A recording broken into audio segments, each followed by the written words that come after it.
প্রিয় দর্শক, আমরা চলে এলাম শ্রীমৎ স্বামী অদ্বৈতানন্দ পুরী মহারাজের স্মৃতিবিজড়িত রামপুর সাতকানিয়ায়, যে গ্রামে ৩২ প্রহরব্যাপী ৫০তম আকাশবৃত্তি মহোৎসব চলমান রয়েছে।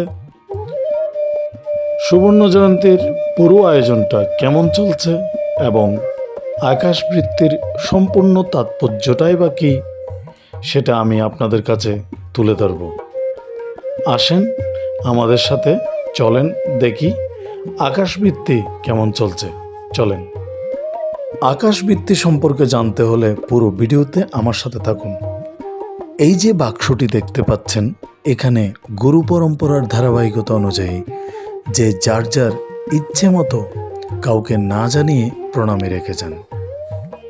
রামপুরের ৩২ প্রহরব্যাপী এই আকাশবৃত্তি দারুণ দৃষ্টিনন্দন সাজে সজ্জিত হয়েছে, যেখানে স্থানীয় আরোহণ সমাজ কল্যাণ পরিষদ অদ্বৈতচ্যুত মিশনের তত্ত্বাবধানে এটি ব্যাপকভাবে পরিচালনা করছেন এবং অবদান রাখছেন। আমরা উৎসবাঙ্গনের ঠিক সম্মুখভাগেই যে ঠাকুরগুলো প্রতিষ্ঠিত হয়েছে ৩২ প্রহর আয়োজনের জন্য এবং যে নান্দনিকতাগুলো প্রদর্শিত হয়েছে সেগুলো আপনাদের সামনে তুলে ধরছি। একেবারে সম্মুখে দেখলেন শ্রীমৎ স্বামী অচ্যুতানন্দ পুরী মহারাজের একটি বোট প্রতিকৃতি। এরপরে দেখতে পেলেন আকাশবৃত্তি ৩২ প্রহরের নান্দনিক একটি সিম্বল পুকুরের মাঝখানে দেওয়া হয়েছে।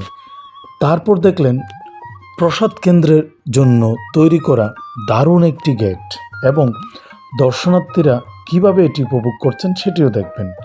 উৎসবাঙ্গনের শুরুতে দেখতে পেলেন একটি অসাধারণ গেরুয়া রঙের রাজকীয় গেট, যেটি আকাশবৃত্তি অনুষ্ঠানের সৌন্দর্য বৃদ্ধি করেছে অনেক গুণ।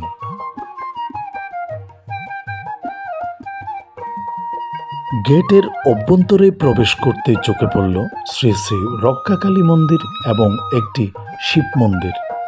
তার দুপাশেই রয়েছে গুরু পরম্পরার চিত্রপট, যেখানে শ্রীমৎ স্বামী অদ্বৈতানন্দ পুরী মহারাজ এবং শ্রীমৎ স্বামী অচ্যুতানন্দ পুরী মহারাজের পাশাপাশি রয়েছে শ্রীমৎ স্বামী অচ্যুতানন্দ পুরী মহারাজের জ্যেষ্ঠ সন্তান শ্রীমৎ স্বামী নারায়ণ মিত্র পুরী মহারাজ এর চিত্রপটসমূহ।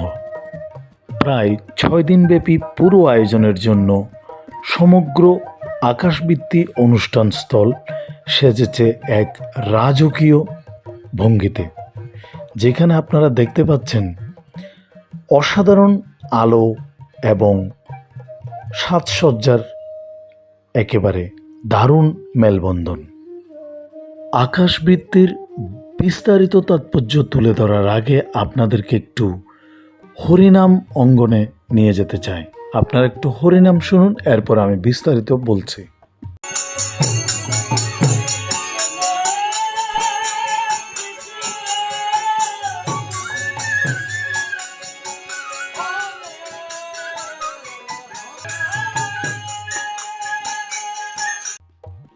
আপনাদের আগেই বলেছি, সাতকানিয়ার এই রামপুর গ্রামে আকাশবৃত্তি মহোৎসবের ধারাবাহিকতা চলমান রয়েছে।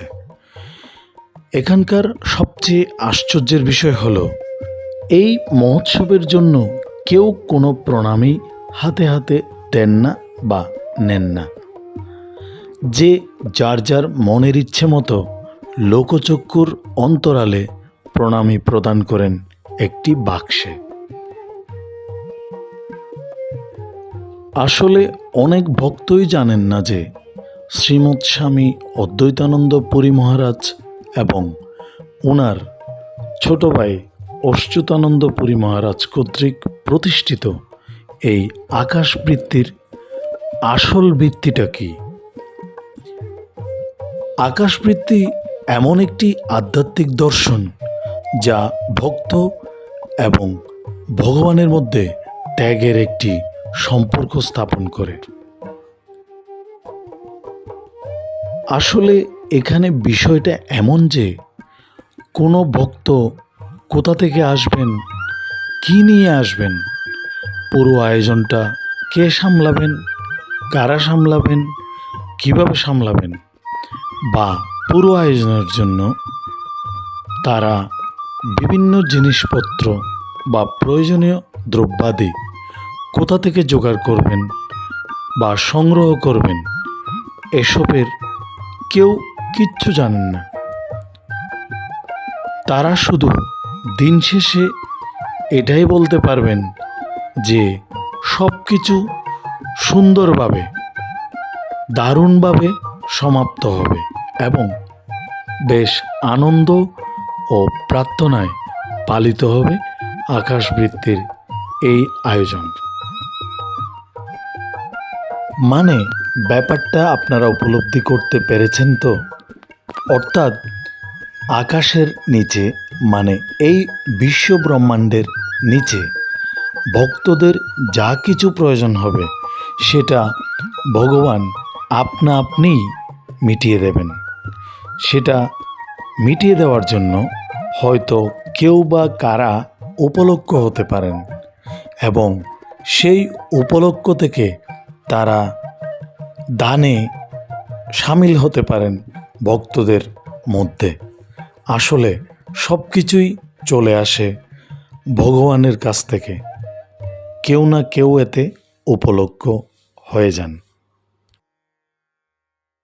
সত্যি বলতে কি, সাতকানিয়ার রামপুরের এই আকাশবৃত্তির আয়োজন দেখার জন্য আমার মনের মধ্যে প্রবল একটা ইচ্ছা ছিল। আমার দেখার ছিল আকাশবৃত্তির যে দর্শন রয়েছে সেটি আসলেই কিভাবে প্রভাবিত হয়।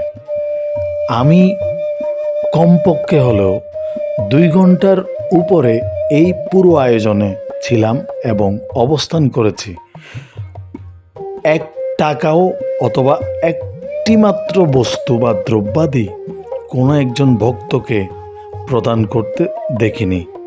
অথচ দিন শেষে প্রচুর পরিমাণ প্রণামী বাক্স খুললে পাওয়া যায় এবং এখানে কোনো দ্রব্যাদির কোনো ধরনের কোনো ঘাটতি হয় না, যেটা আমি জানতে পেরেছি। বলতে গেলে 2 জন মহাপুরুষ ভাতৃদ্বয়ের মধ্যে এমন ধারণা কোত্থেকে কিভাবে এলো, এটি অনেক বড় একটা আশ্চর্যের বিষয়। বলতে পারেন সুবর্ণ জয়ন্তীতে এটা রামপুর সাতকানিয়ার উৎসব কমিটির বিরাট একটা আয়োজন। এখানে শুধু ভক্তরা উৎসব দেখতে আসে তা নয়, নানান ধরনের আনন্দ এবং বিনোদনের আয়োজনও ছিল পুরো উৎসবে।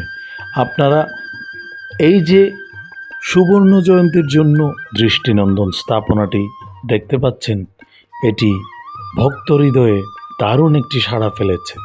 আমি যে সময় এসেছিলাম দিনের আলোতে এবং গোধূলি লগ্নে, 2টা সময়েরই চিত্র আপনাদেরকে দেখিয়েছি। আমার অসাধারণভাবে ভালো লেগেছে একজন ভক্ত হিসেবে। তো রামপুরের এই আকাশবৃত্তি আয়োজনে আগামী বছর আপনারা অবশ্যই সামিল হবেন এবং দেখতে চলে আসবেন। ভিডিওটি কেমন লেগেছে জানাবেন। আরও ভালো নিত্য নতুন ভিডিও পেতে আমাকে ফলো দিয়ে রাখুন। ধন্যবাদ। আপনারা ভালো থাকবেন, সুস্থ থাকবেন। জয় গুরু।